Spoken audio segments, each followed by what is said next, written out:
ఈ మధ్యకాలంలో వచ్చే కేసెస్ ఏవి ఎక్కువగా వస్తుంటాయి, ఏవి ఎక్కువగా మీకు వస్తుంటాయి? అంత చేతులు ఎత్తేసిన కేసులు, సపోజ్ హెల్ప్లెస్ మా దగ్గరికి వస్తాయి. ఇప్పుడు రుమటైడ్ ఆర్థరైటిస్ ఉంటుంది. రుమటైడ్ ఆర్థరైటిస్ లో వాళ్ళు కార్టిజాన్ స్టెరాయిడ్స్ పెట్టుంటారు, ఇంకా వీక్ అయిపోయి కిడ్నీ ప్రాబ్లం వచ్చి వాళ్ళు వస్తారు రెఫరెన్స్ పెయిన్స్ తగ్గాలని చెప్పి. బ్యాక్ పెయిన్ లో lumbar spondylitis, disc prolapse, sciatica వాళ్ళు అట్లా నెంబర్ ఆఫ్ కేసెస్ వస్తాయి. సమస్యలకు 100% ట్రీట్మెంట్ గ్యారంటీ. 20 సంవత్సరాల ఎక్స్పీరియన్స్ కలిగిన అంతర్జాతీయ హోమియో వైద్యులు డాక్టర్ బెల్లంకొండ నాగేశ్వరరావు గారి ఆధ్వర్యంలో హోమియో ద్వారా 100% ట్రీట్మెంట్. For appointments 8121998560. మీ ఆరోగ్యం మా భరోసా. మాతృదేవోభవ శ్రీధరీయం యూట్యూబ్ ఛానల్ ప్రేక్షకులకు స్వాగతం, సుస్వాగతం.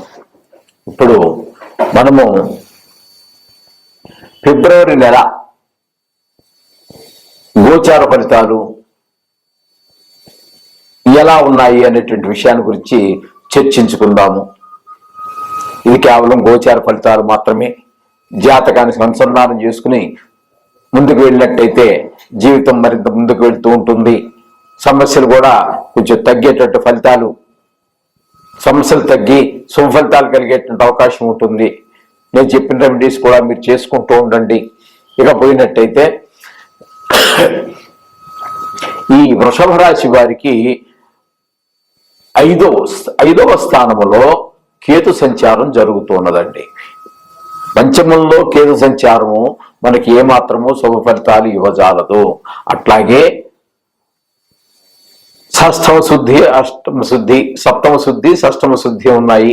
అష్టమంలో 3 గ్రహాల యొక్క కలయిక ఉన్నదండి.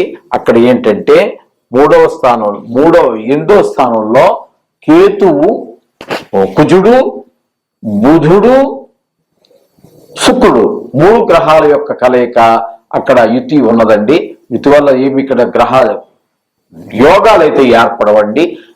మీరు ముఖ్యంగా గమనించుకోవాల్సింది ఏంటంటే, నా పరిజ్ఞానం సహకరించిన మేరకు గోచారంలో ఏ గ్రహాల యుతి వలన యోగాలు అనేటటువంటివి ఏర్పడవు. అవి ఇండివిజువల్గా, అవి అంటే ప్రత్యేకంగా అవి ఏ ఫలితాలు ఆయా స్థానంలో మీకు సంబంధించినటువంటి ఫలితాలు ఉన్నాయో ఆ ఫలితాలు మాత్రమే ఇస్తాయి.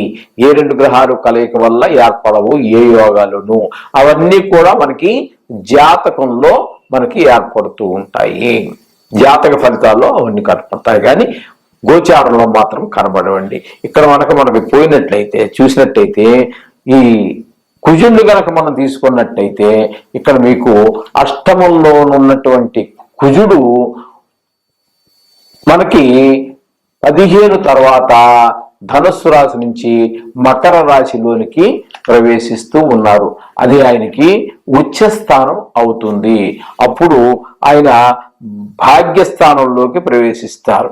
భాగ్యస్థానంలో అంటే ఉచ్చస్థానం అయినప్పటికీ కూడాను అక్కడ మనకి ఏమవుతుందంటే, మనకి శాస్త్ర ప్రకారంగా మనకి ఏం చెబుతోంది అంటే, ఖేదం దౌర్భాగ్యం సౌభాగ్యం రిపుపీడాం అర్ధసిద్ధిం అనర్థంచ శస్త్రబాధాం ధనక్షయం అశోకంచ ధనం క్రూరం క్రమేణ కురుతే కుజః. ఇప్పుడు అష్టమ స్థానం నుంచి ఎప్పుడైతే మీకు భాగ్యస్థానంలోకి 9వ స్థానంలోకి ఆయన వెళుతూ ఉన్నారో ధనక్షయం, ఆయన ధనాన్ని నష్టం కలిగిస్తారు అని చెప్పేసి మనకి శాస్త్రం చెబుతూ ఉన్నదండి. అలాగే ఇక పోయినట్టయితే బుధుడు 20వ తారీఖు నుండి మనకి 8వ స్థానము నుండి 9వ స్థానం వరకు మనకి ప్రవేశిస్తూ ఉన్నారు. 8వ తారీఖు వరకు ఆయన మనకి ఎట్లాంటి ప్రయత్నం అంటే ధనక్షయం, ఆయన కూడా ఇక్కడ ఉన్నప్పుడు ధనక్షయాన్ని ఇస్తూ ఉంటారు. అష్టమంలో ఉన్నప్పుడు మనకి మన సిద్ధిం మంచి చేశారు. అలాగే 9వ స్థానంలోకి వెళ్ళినప్పుడు మాత్రం ఆయన మనకి శుభ ఫలితాలను ఇవ్వజాలరు.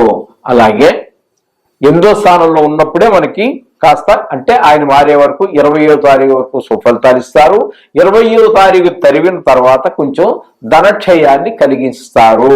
ఎవరు? బుధుడు తర్వాత శుక్రుడు గనక మనం తీసుకున్నట్టయితే 11/2/2024 వరకు ధనుసులో ఉంటారు.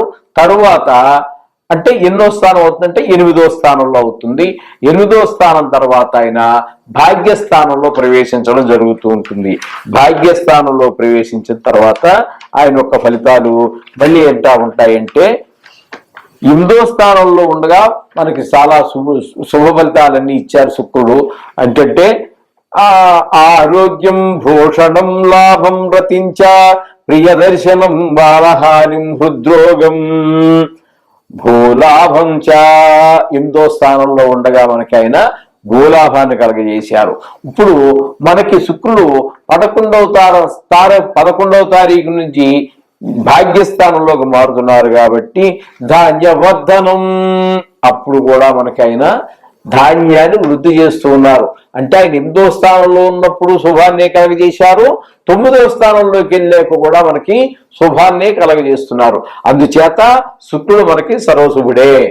అందుచేత బుధుడు ఇక్కడ ఉండగా నష్టం కలిగిస్తున్నారు, అక్కడికి వెళ్ళాక లాభం కలిగిస్తున్నారు, నష్టాన్ని కలిగిస్తున్నారు. ఇక్కడ లాభం, అక్కడ లాభం.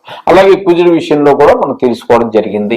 ఇక పోయినట్టయితే రవిని కనుక తీసుకున్నట్టయితే ఇక్కడ మనకి ఏం జరుగుతోందంటే 8వ స్థానంలో ఉన్నటువంటి రవి 9వ స్థానంలో ప్రవేశిస్తూ ఉన్నారండి 13వ తారీఖున.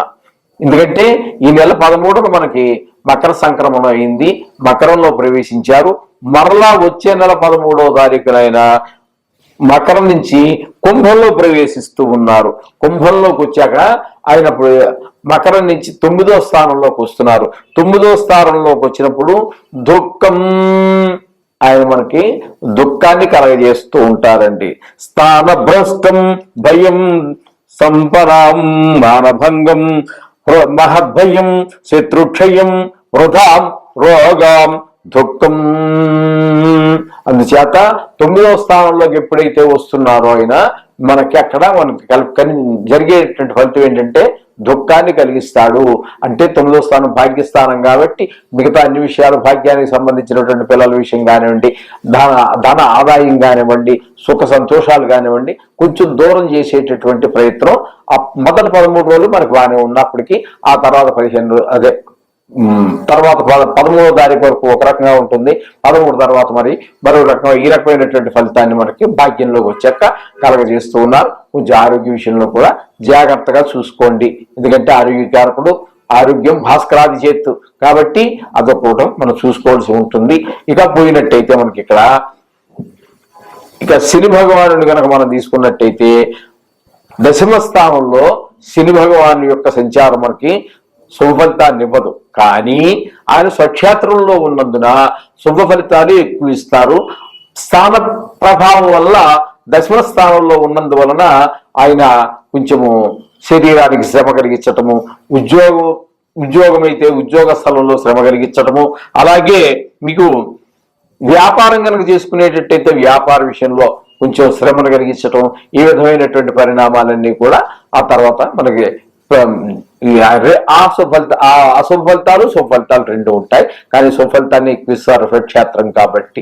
ఇక పోయినట్టయితే రాహు గురించి మనం చెప్పుకున్నట్టయితే ఏకాదశ స్థానంలో రాహు ఉన్నారు. రాహు సర్వశుభ ప్రదాన్ని కలగజేసేటటువంటి ఏకైక గ్రహం. ఈ యొక్క ఫిబ్రవరి నెలంతా కూడా ఆయన మనకి అన్ని రకాలుగాను కూడా కుటుంబ విషయంలో, పిల్లల చదువుల విషయంలో, మన ఉద్యోగ విషయంలో, మన వ్యాపార విషయంలో, సంపద విషయంలో, కుటుంబంలో సంతోష విషయంలో, ఒక వాహన శోధనంలో, మరి అనేక రకాలైనటువంటి విషయాల్లో మనకన్నిటికీ కూడా మనకి ఒక బుద్ధి ఈ చంచలత్వం లేకుండా స్థిరంగా నిలబడటం, ఇట్లాంటి విషయాలు అనేక విషయాలలో మనకి రాహు చాలా శుభప్రదుడుగా ఉన్నాడు.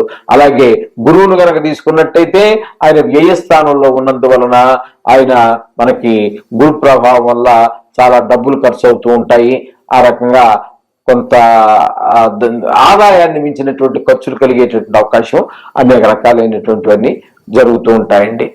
శుభముయాత్ ఇవన్నీ చూసుకోండి.